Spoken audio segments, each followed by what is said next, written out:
የትኛውም አይነት ቢዝነስ ሲጀመር የሚያጋጥመው ችግርና የሚመጣው ፈተና የተለያየ ቢሆንም እነዚህ 4 ችግሮች ግን ሁሉም ቢዝነስ ላይ በተመሳሳይ ሁኔታና በተመሳሳይ ሰዓት ይከሰታሉ ብዬ የማስባቸውን ነው አሁን ሼር ማረጋችሁ።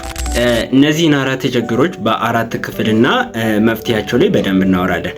የመጀመሪያው ችግር ወይም አብዛኞቻችሁ የምትሰሩ ስህተት አንድ ቢዝነስ ወይም አዲስ ስራ እንደጀመራችሁ ወዲያውኑ ለምታውቋቸው በጣም ብዙ ለሆኑ ሰዎች ታወራላችሁ። የመጀመሪያው ስህተት ምክንያቱም አዲስ ስራ መስጀመራችሁ መናገራችሁ ጥሩ የሚሆነው ስለናንተ ጥሩ ነገር የሚያስብ ኢንቫይሮንመንት ላይ ካላችሁ ወይም ፖዚቲቭ አይነት ኢንቫይሮንመንት ላይ ካላችሁ እንጂ ኔጌቲቭ አይነት ኢንቫይሮንመንት ላይ ካላችሁ ያንን ነገር መናገራችሁ 100% ስራውን እንድታቆሙ ከሚያደርጓችሁ ነገሮች መካከል አንደኛው ነው። ስለዚህ የትኛውንም ስራ ሲጀምሩ በቻላችሁት አቅም ለምታውቋቸው ሰዎች ከመናገር ተቆጠቡ። ሁለተኛ ለማታውቋቸው ሰዎች ሼር ስታረጉ ስለ ቢዝነሳችሁ የተዛባ መረጃ መስጠት። ይሄ ደግሞ አዳዲስ ጀማሪዎች ላይ የሚከሰት ችግር ነው።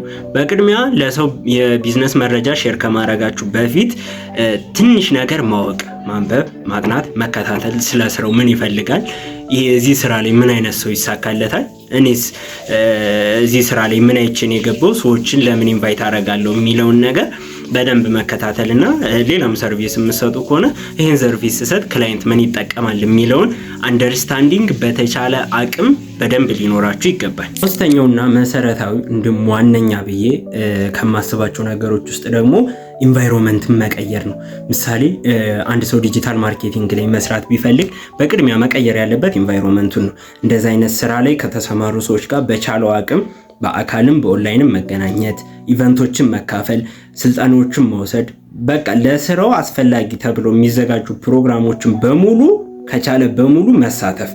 ሶስተኛውና መሰረታዊ ነገር ቢኮዝ ሰው እንዳትከልት ነው። ኢንቫይሮንመንቱ ከተቀየረ እሱም ይቀየራል። በዛውም ልክ ደግሞ ለመለወጥ እያሰባችሁ አዲስ ነገር ለመሞከር እያሰባችሁ እዛው ድሮ ጓደኛ ላይ ከሆናችሁ እና የበፊት ኢንቫይሮንመንታችሁ ላይ ከሆነ ነገሮችን ይበልጥ ያከርባችኋል እና ለመለወጥ በጣም አስቸጋሪ ያደርግባችኋል።